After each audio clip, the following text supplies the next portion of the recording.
Boosting mental clarity is a big subject. If you go search for it, lots of people want to boost their mental abilities and mental clarity. And this isn't something I've never talked about before, but it actually was one of the things I wanted to do by going to Cuenca, Ecuador. Here's why. I studied that the optimal brain functioning environment weather-wise is actually spring weather, like in the 60s. In other words, you can think better and think more clearly, and if you can think better and think more clearly, it follows that you can be more productive and achieve better results.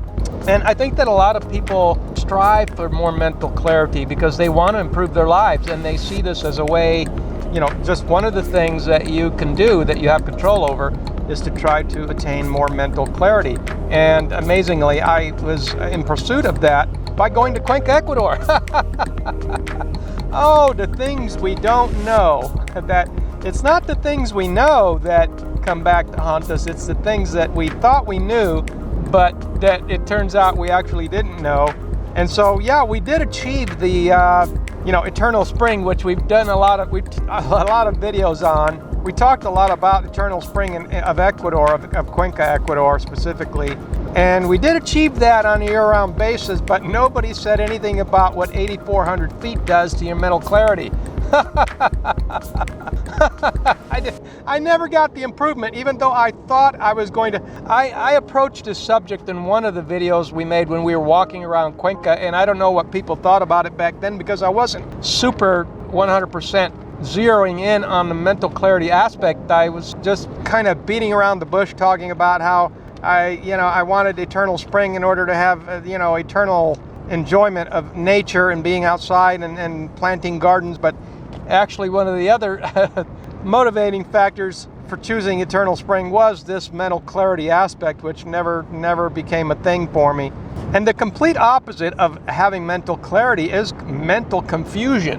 It's like, and there's a lot of ways. I mean, there's ways that people get mental confusion, and most of it's physical, but sometimes it's not physical. But in this case, it is physical. It relates to what the environment does to our bodies and our physicality. So I think it's one of those things that people strive for, to have this perfection in life where you achieve a state of being that is elevated. In other words, you achieve. It's like that movie. They made a movie that came out where this guy, he took these pills and he was just functioning at 100% optimal level, where he was just effective and became rich and it's one of those really alluring kind of thoughts to say that imagine if I could improve my mental clarity. And blind spots have been an issue. I've said,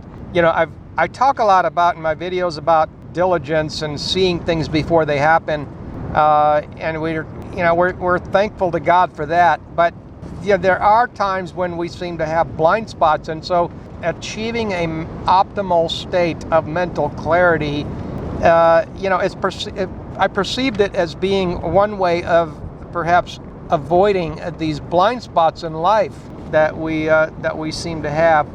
But it was never achieved that way, and I think that the mental clarity, in looking back on how that has transpired in the last 11 years of my life, going from place to place and battling 2/3 of the world being endemic. Is this too negative for you? I do want to say we did achieve a mental clarity, a level of mental clarity that said, well, this thought process didn't produce a clarity in this area of my life. And even though after going to a place that was supposed to, in a physical way anyway, because of the temperatures, the 60 degrees, which is supposed to be optimal for brain function, right? We didn't achieve it on that level, but we achieved it on an experiential level.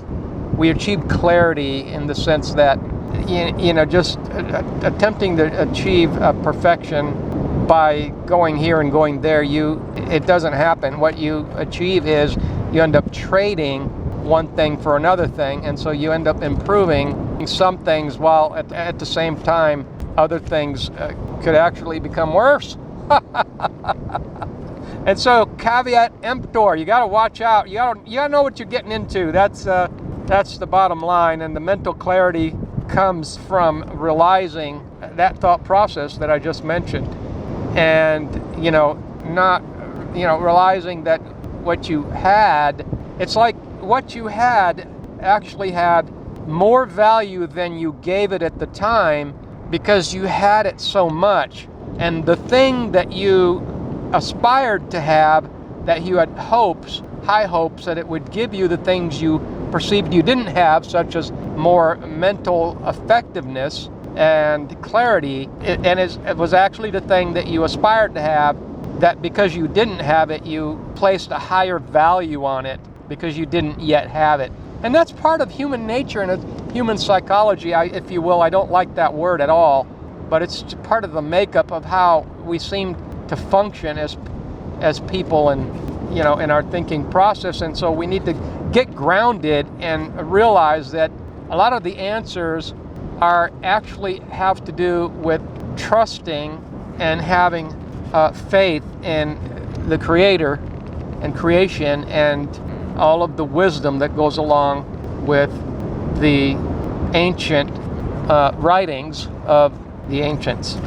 So the bottom line is that to somebody sitting in a snowy, cold place, watching us being here at the beach, they might perceive this to be perfection. It's, wow, what I would do to have that, kind of thing. And then you hear people that have had this for like 5 years say, I'm so tired of this. All it is sand and sun. There's nothing to do. I'm going back home. And so it is that we're conflicted people on this earth. It applies to us. We wanted a change, and people do want a change. A lot of times it's part of that psychology, for lack of better terminology, that I just mentioned, that when we do the same thing day in and day out, it's like the saying, familiarity breeds contempt, meaning we're so used to the status quo that we don't value it anymore, even though what we have is actually very valuable. It's almost like the prodigal son, where he didn't really appreciate his family and his dad, and everything that he had going, and he had to go, do it his way, and he had it all figured out. He was going to do it this way. That's why, my family, they don't know what they're talking about. This is the way to do it. Go to the city and do all these wonderful, amazing things. And then, of course, once he had the experience he's had, then he realized, wow, they really, actually, my family has got it together. I hope they'll take me back. So, yeah, a lot of times we just want some change. Even so, sometimes we don't necessarily want to keep the change. A lot of people experimented with this sort of mental clarity and optimal mental functioning in the old days. You had ancient philosophers of ancient Greece that experimented with their life in order to achieve this mental clarity, and people in America, even more recent, like Henry David Thoreau, that went to live out in the woods in order to achieve that mental clarity and that mental optimal state of having an understanding of what life is all about. And part of that is, for a lot of us, is going overseas and having the experiences which we wanted to have, which we have had, which we are thankful that we have had. And in all things, we are thankful for. So I hope you got something out of that. Let us know in the comments what your thoughts are. Thanks for coming to the channel. Have a wonderful day.